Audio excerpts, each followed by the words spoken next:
All right, good morning, everybody.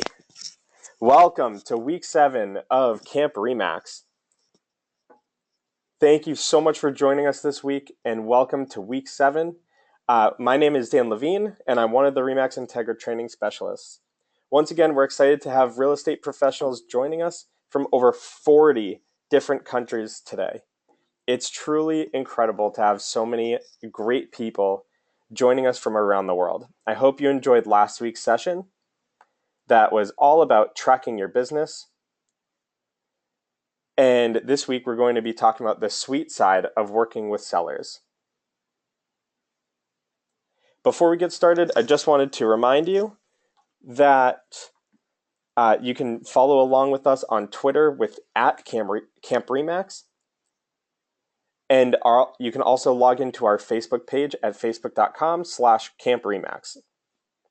We're also now on Instagram, and don't forget to use the hashtag #CampRemax as well so that you can chat with your fellow campers and share your thoughts with us too. Trust me, we read it and we listen. And as always, these sessions are going to be recorded and they'll be posted on facebook.com/CampRemax for you to watch later and share. So in keeping with our theme for Camp Remax this year, which is County Fair, our word for this week is funnel cake. And our topic is the sweet side of sellers. We're going to go over some tips and tricks to enhance the selling process for your clients. So there's nothing sweeter than a happy seller. Why is that? Well, a truly happy seller becomes a walking, talking billboard for you and becomes a fantastic source of repeat and referral business, or as I like to call them, a raving fan. We've all heard the expression, you have to list to last, and it's really true for many, many different reasons.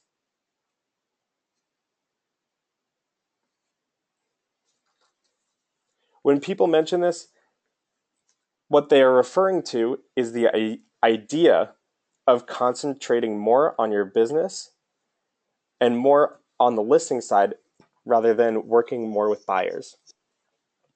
The reason is simple, really. Concentrating your business on the listing side provides more opportunities for more business and more chances to help more people get moved. When you're working with buyers, you really only have one opportunity for business. The most you can hope for with a buyer is to get their listing after they buy, which isn't always the case.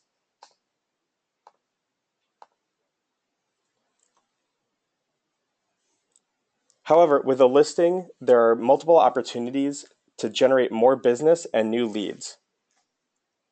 These include things like sign calls, leads from websites and the MLS listing, flyers, ads, and of course, open houses.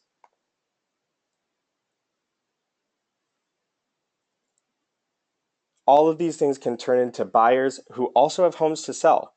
The opportunity for spin-off business is much greater with listings than with buyers. Now, another reason working with sellers can be so sweet is due to the difference in time commitment. When working with buyers, it can take as much as 3 times longer to do a deal than with dealing with listings. Driving buyers around to see properties is very, very, very time consuming, as many of you know already. Booking houses to show, offering feedback, negotiating offers, booking and doing the inspections all take time. Not to mention some buyers can take years before they find the right home. When working with sellers, however, you can spend time up front doing the initial contract paperwork, and then you can do work on your marketing plan as well, but you're not having to cart people around door to door showing houses. So some offices do all the bookings for their agents so that all they receive is a page to let them know that a showing took place. The amount of time is controlled more to allow you to spend time on prospecting for more listings and getting new business. The truth is, without listings, we obviously have no product to sell. Therefore, as long as you have listings on the market, you'll have a strong and sustainable business. Now, there are several different phases of working with sellers. First is the listing presentation, of course. This is like our dough, which is the foundation of our funnel cake. Next, we have the active listing phase. This is like the time frame when the seller's house is actively on the market, and it's sort of like the ice cream in the middle. Finally, we have post-sale communication. This is one of the most important parts, which is why it's like the cherry on top. So let's talk about each of these phases in a little bit more detail. First of all is the listing presentation. Let's start by talking about that. Having an attractive and informative listing presentation is essential to earn a potential seller's trust. The key to winning a listing presentation is to constantly and consistently review and refine your presentation. So let's look at some key features to having a killer listing presentation and winning some more clients. First of all, more than anything else, just like anything else in life, is to be prepared. Being prepared for a listing presentation seems pretty basic, and so a lot of people take it for granted, but many agents will lose a listing purely due to a lack of preparation. One of the most important parts of good prep is researching beforehand what's going on with that listing and the market around it. If you allow yourself enough time to prepare properly, you will increase your chances of nailing the presentation and ultimately getting the listing. Booking the appointment a few days in advance will also allow you to send the client a thank you video, hint, hint, video, and or a pre-listing package. Doing this allows the seller to feel like they already know you when you show up at the house, right? Then you're not a stranger. Another component of a listing presentation is the delivery, of course, right? It's the presentation. As salespeople, we love to talk and we love to feel like we need to show our clients how much we know. But one of the best things that you can do when at a listing presentation is to make it less of a presentation and make it more of a conversation, right? People only move on average every 5 to 7 years. And so we really, like, this is a big part of their life. And we need to really lean into that fact. We need to really converse with them and see what it is that they're looking for. So it's not necessarily talking to your clients, it's more talking with them. Instead of hammering them with a bunch of statements and information, focus on asking questions and really listening, actively listening to what they have to say. This will show the sellers that you really care and you're not just another salesperson trying to make a deal. Next is to know your value prop or your value proposition. A value proposition is something that most agents don't have or use effectively. By definition, a value proposition is a promise of value to be delivered, whereby you can explain how you're going to help the customer solve their problem, deliver specific benefits, and explain why they should use you instead of your competition, right? What sets you apart? It's a good idea to write down your value propositions and learn it well, or learn them well, so that you're able to recite it on the spot, right? Know why you're different, why you're special, why you're awesome. To the uninformed consumer, they don't know what separates you, but you do. Your value proposition can include things like your marketing tools, your strategy, and how those things are going to benefit the seller. In other words, focus on the so what. Next, study listing objections. Of course, we're always going to be dealing with objections every single day. So lastly, let's talk about that. An objection is nothing more than a question that needs to be answered. It's really a good idea to write down some of the most common listing objections you get, or even maybe crowdsource and ask some other people the objections that they get, and prepare answers to those things. Once you've done that, find someone you can practice with to role play the objections and answers, right? This is essentially you're rehearsing. This way, when you get any kind of objection during an actual listing presentation, you'll be able to confront it head on and with confidence, rather than having to scramble and come up with something. Adopting this practice will likely result in you closing more listing appointments than you ever have before. So you made it through the listing presentation and the sellers chose you. Nice job. Let's talk about working with the sellers during the active listing period. Unfortunately, once the listing goes live, many agents won't even call their sellers until they have an offer. Or for those of you who have ever seen the Remax video, the disappearing agent, right? We always want to keep in touch no matter what. Even if you have no news to report that. For any of you out there who have sold your own home, you know what it's like to be a seller. It's a highly, highly emotional and stressful experience. As a real estate agent, the best thing you can do is really and truly empathize with your clients and what they go through when they're selling their home. Let's look at ways that we can make that process as easy and stress-free as possible. First of all, check and double check the listing. We spend so much time and effort getting the listing, but so many of us don't check to make sure that it looks good and that it's syndicated to all the appropriate websites. The minute that the listing hits the MLS, your sellers are going to check it out.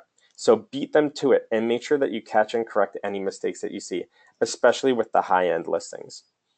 Ask yourself, what would you be doing if it was your house going on the market? That's what you should do for your clients.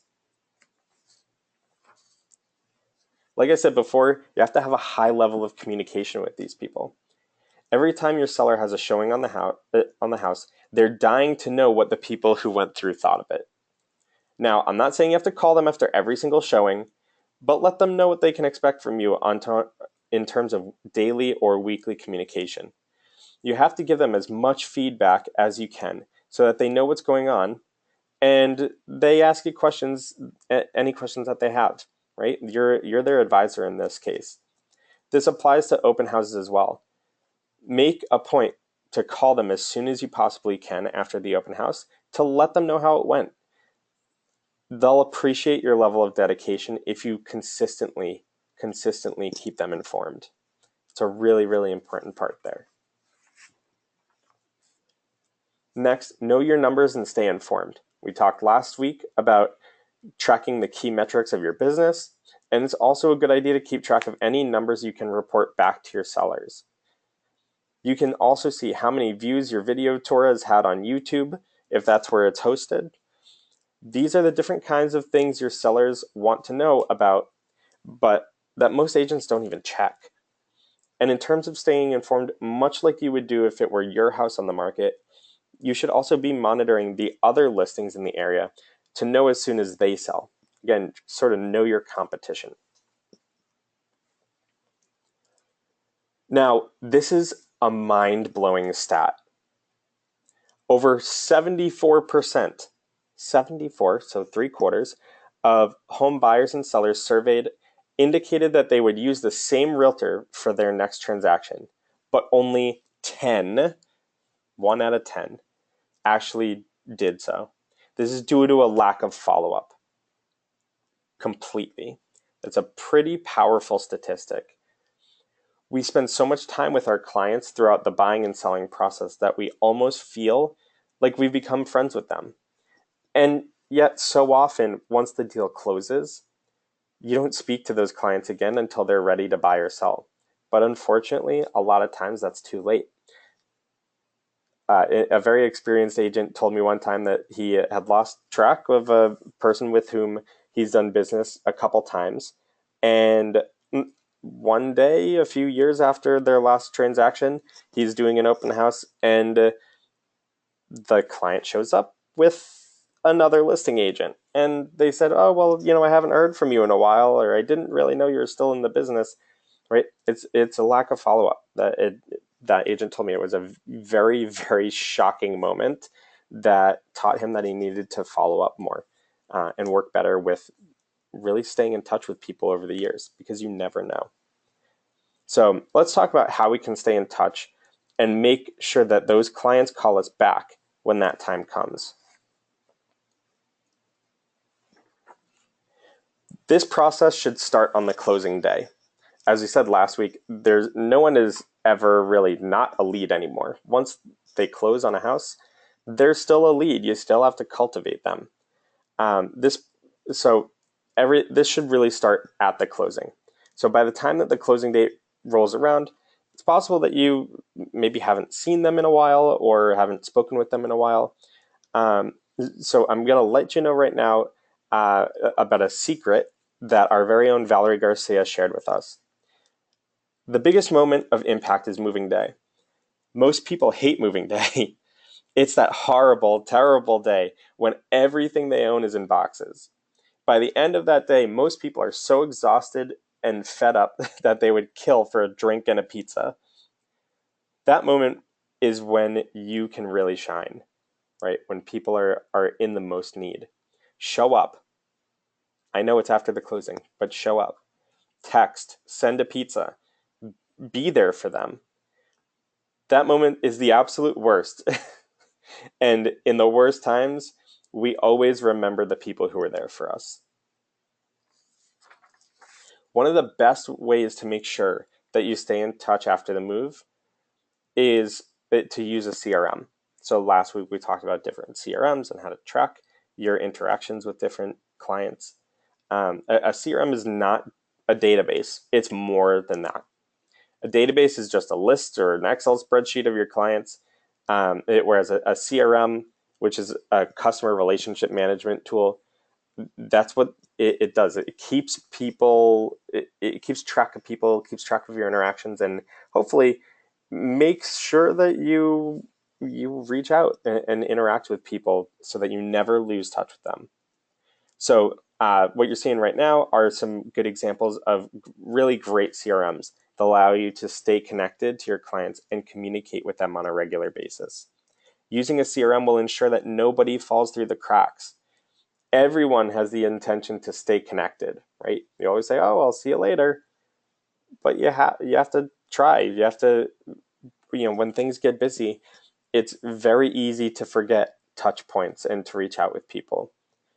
But these tools will minimize the risk of losing touch. If we can successfully guide our clients through the selling process and then make sure that we stay in touch with them, the goal is to have them be a walking billboard for you, or as I like to call them, a raving fan. We want to make sure that whenever the subject of real estate comes up, your name pops into their head as they feel comfortable giving your name, and they feel comfortable giving your name as a recommendation. Similar to when you think of a certain drink, or a soda, or a brand of anything, and it's that instant that instant memory recall. Hopefully people, when they think of real estate, are thinking of your name as easily as they would think of Coke or Pepsi. So what's the best way to do this? Really simply, just ask for it. So many agents don't ask for referrals because they don't want to be the pushy salesperson.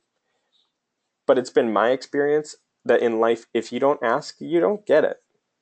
So stay in touch and remember to ask for those referrals once in a while. All right, so here are our top takeaways from this morning's session. First of all, remember to prepare for your listing presentations. You can never be over prepared. Next, know your value proposition. To the uninformed consumer, what make it, like, they don't know what makes you different from someone from another company. So know what's special about you. There's something special about all of us. What's so special about you, and why should they go with you instead? Next, communicate with your sellers. You can never communicate too much. In fact, even ask them, how often do you want to be talked to? Or you can set the expectation yourself. It's really a personal preference. But also ask them, how do they like to be communicated with? Some people like text. Other people never check their texts. Make sure that you're communicating with them in the way that they want to be communicated. Next, be there when it counts. Again, people, even just personally outside of business, you always remember the people who are there during the tough times. So make sure that you're there. People will never forget that. And finally, ask for referrals. So last week, we asked you to post your favorite summer activities. We love seeing your submissions. There were some really awesome pictures shared on Facebook, Instagram, and Twitter. Thanks so much to everyone who participated. These are just a couple of our favorites from last week. It was a very tough decision yet again, but the camper of the week for last week goes to Max Mitchell from Remax Realty Associates in Champaign, Illinois. We chose this as a winner because it was so different and fun, and of course, we at Remax are a little partial to hot air balloons. So congratulations, Max, on being Camper of the Week. And as you know, every week we like to name a new Camper of the Week here at Camp Remax. And we like to give you a new challenge and a way to interact with us and with each other. We've already mentioned that there will be a prize this year for the best Camper of the Week at the end of the summer. And it's going to be a good one, trust me, so you don't want to miss out. And as always, if you are selected as Camper of the Week, you get your name and contact info shared with everyone attending, which this year is over 1,000 people from 40 different countries. It's a lot of fun and a really good, fantastic opportunity.